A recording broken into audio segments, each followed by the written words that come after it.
are the foot soldiers. We are on the ground. All of you here have bodyguards. We don't have bodyguards. We had a colleague who came here from 3 a.m. in the morning. All right, we are thank you foot so soldiers. much. We know what's happening on the ground. And if you say it's a national dialogue for us, you can't shut us down. It's said that you are here because 2026 elections are coming. So you're trying to buy our silence. All right, thank you so much. Let's give that a hand. And then I'm just going to pause here because this is what we want. This is the dialogue we have been called to do. We are in plenary. We're not going to go into dialogue now because I'm going to give you the reason. This is not a dialogue. I have a question, ma'am. You I have a may question. answer- No, I have a question before anybody. Excuse me. Listen. No, excuse me. We will- Excuse me. First, you need to read the pedagogy of the oppressed. This process must be dialogical. It must not be one-sided. You don't come to talk down on us here. Number one. Number two, we are 4 members of the Rastafari community here. We are all bundled up into one theme. We represent a nation of Rastafari of 3 million South African Rastafarians. We can't go under one theme.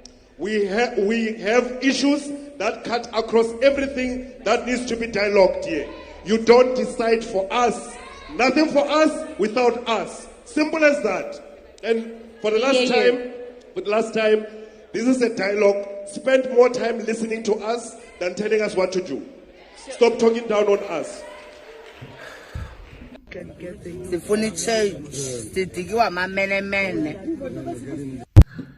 Peace in Pan-Africanism to all my African brothers and sisters from all around the world. Welcome back to King Seso.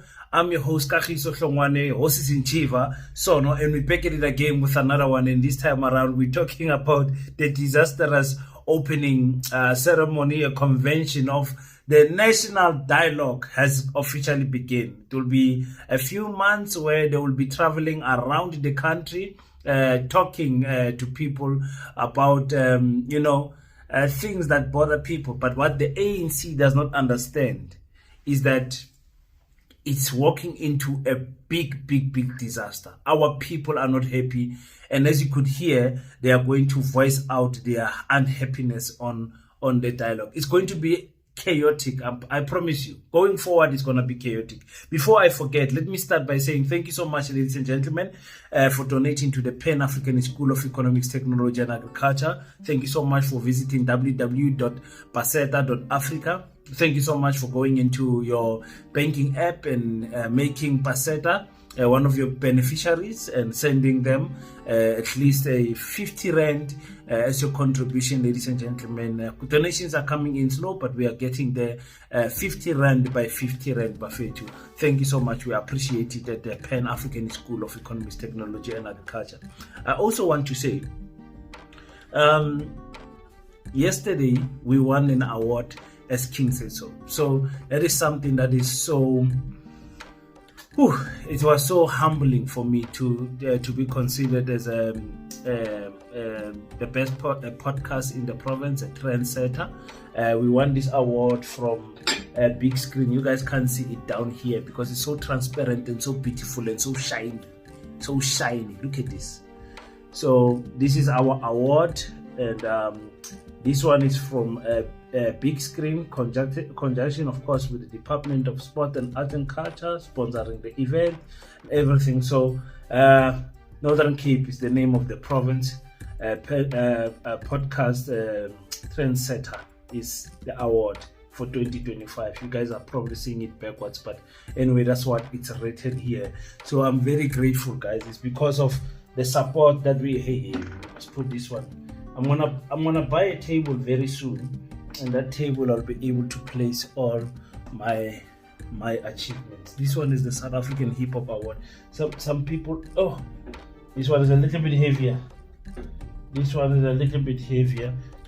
Some people don't know that your boy used to do music, hip hop, and all of those stuff. And this is the award that I won in 2016 for King of Northern Cape, South African Hip Hop Awards. long time ago in my previous life, I used to do hip hop. So I'm very proud of this award, you guys. You don't understand. So very proud of this award. It's a pride of joy for me to win an award for a province. The competition is very stiff in the podcast world and stuff like that. So it's the first award as a podcaster, and I feel very proud of it. Thank you so much. Continue to click the subscribe button. Continue to leave your thoughts on the comment section. We are going to agree, me and you, about 90% of the time, but sometimes I am going to have my different views that maybe you don't agree with, and that is fine. We are not policing each other's thoughts. We are here to set our minds free here on King's So, and we voice out whatever we feel that is necessary. So the issue with the disconnect between politicians is that load shedding does not affect them. Water shedding does not affect them. Traffic does not affect them. Crime does not affect them. Not nearly as we are. They've got blue lights. They've got everything. They walk in with bodyguards and everything. So as you see with what is happening there with the e-hailing versus the taxi association in Soweto, it's a different video that I will make. Is that the things that bother us as South Africans only affect the bottom tier of people, the poorest of the poorest. Now, lezi zamayo Tina, so lezi zamayo, you are working, but every month you are barely making it to the other month, the next payday. You get paid after 5 days, your money is gone. You don't know what happened to your money because of so many responsibilities that we are carrying. So those type of things, whether it's home affairs, whether it's in the clinic, whether it's in the admission of university or whatever, all of those things will affect only us at the bottom tier. Politicians and people who are rich will never understand. And the more richer you get, the further you get detached to the realities of South Africa. South Africa is for the wealthy. South Africa is Dubai for those who are Tina Sacheres and Jepela. Tina, if we pass away, our children, the bank might even take this house. Sacheres and Jepela. Tina, my African people. So they were told very well about Tauta, what a great gentleman. If you don't know Ntate Tauta, great gentleman, great Pan-Africanist, and representing the Rastafarian community. You heard him speak there, say, listen, we are not going to be clustered into one school of thought, separate us. We are representing more than 3 million people and all of those things. Don't talk down to us and all of those things. But it's like they wanted to start the dialogue now. And the lady had to come in and say, wait. This is not a dialogue. This is a convention. We are opening this thing. Please be patient with us. But the people of South Africa already know what is going on. We already know what is our problems. Nobody's going to tell us, let's start now. Let's start next week now. Right now, the president is in our presence. I don't think the president is going to be present every dialogue across the country, because he's going to be attacked left and right. People are going to talk about the Phala issue. People are going to talk about everything. But the lady had to take a mic and say, listen, just give us a second. This is not the dialogue. It was disastrous. I was watching these things and I'm like, Ziakala. Listen to this.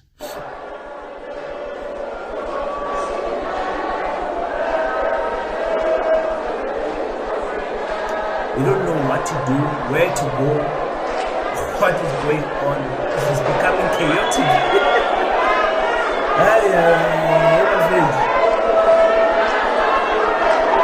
It's crazy.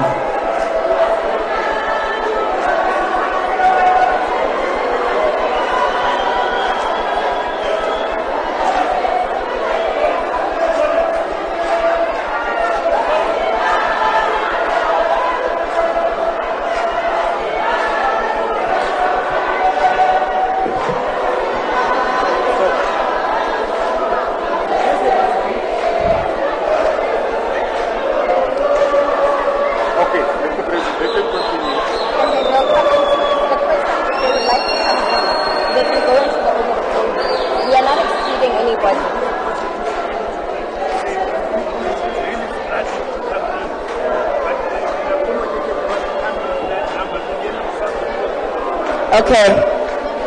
I would just like to update you all on what we are currently experiencing.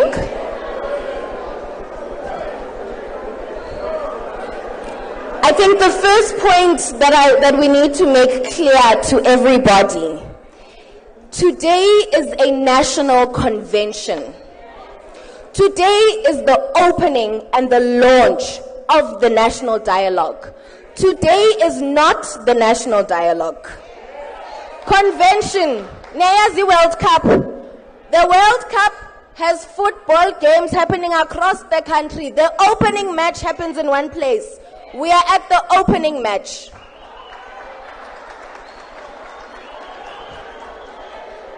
This process has been designed specifically to be inclusive, has been designed to be led by citizens, and that is why we have citizen-led foundations that are part of it. That is why we have a panel of citizens that are representing groups of people.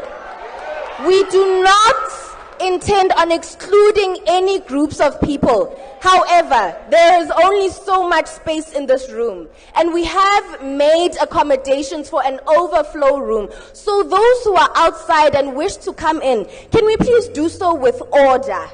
If you would like to be in the room, we have an overflow room, but can we please not disrupt today? Ngicela ukuthi nje singaxabani tu.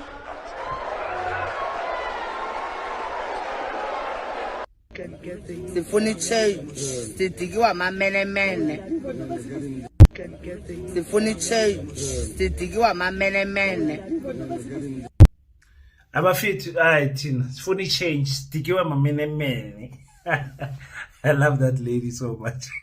the way she said it, it killed me. I remember I was posting this during the elections. I was posting this clip almost all the time. I really love how she expresses. It's funny change. Okay, let me say the queen who's trying to put the people in order there. I might have missed her name. My sister, your work is gonna be difficult. I know you're getting paid a hefty money to be there, try to control the feelings of the people. So I like her energy. I think she's going to do well because I can see she's a little bit streetwise. So that is going to save her in trying to calm the people down. Because all the other ladies that I saw there, they were too formal. I was like, Nina bazo nidla ni pila, going to be eaten alive by the crowd. You have to come to the crowd's level, speak the language that the crowd understands, and then try to make your point and also try to make them see that, listen, we are trying to do something here. Please bear with us. It's very important. If you go there to say, hey, please guys, keep quiet. We are not here you are going to be in trouble. South Africans will eat you alive. South Africans. The problem is the frustrations in our communities. They have reached boiling point. South Africans are tired, and there in the community, in the audience, you're gonna find people who are community activists, who are trying their utmost to fight for their community, but they get arrested by the people. You get people who are trying to sort out an issue of water, but the municipality is stopping them. You're gonna have issues of people fighting and reporting crime, and they are going against the police because the police is in the back pockets of these gangsters. You're gonna find people who are feeding children at a small soup kitchen with one big pot there, and the food is running out, and this person sees that the food is running out each and every weekend, and those frustrations, they bring them to the floor. So you are not going to be able to stop the outpouring of emotions and anger from the people of South Africa. You're simply not going to be able to stop them. It's impossible. It's impossible. And we saw our president was there, and I was like, oh, President Cupcakes. Zizokhala President Cupcakes. And our president is saying, listen, we need to what did he say? We need to ask ourselves why so many people are living in abject poverty. I was like, Cyril, you want to ask that question? When? Yo? We also need to ask ourselves, why do so many people live in abject poverty? and so few live lives of opulence?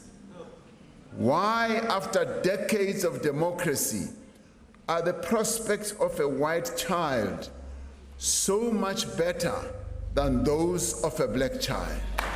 We need to ask ourselves that. We also need to ask ourselves, why do women get paid less than men for the same work?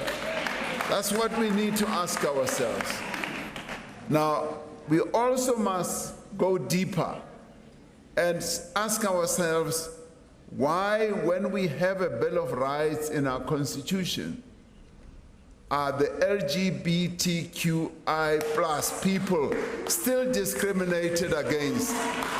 Why are they still stigmatized and harassed? Why do clinics run out of medicine? Are questions that we must ask ourselves. And why do taps run dry? These are some of the questions that we must be willing to ask and which we must be prepared to find answers for. But more than that, my fellow South Africans, these are the challenges that we must be ready to do something about. As individuals, as organizations, as communities, as parents, as elected representatives, and as public officials. Sifuni change. Sitikiwa mamenemene. Sifuni change. Sitikiwa mamenemene. Hi guys, no, Cyril, Hashem, man.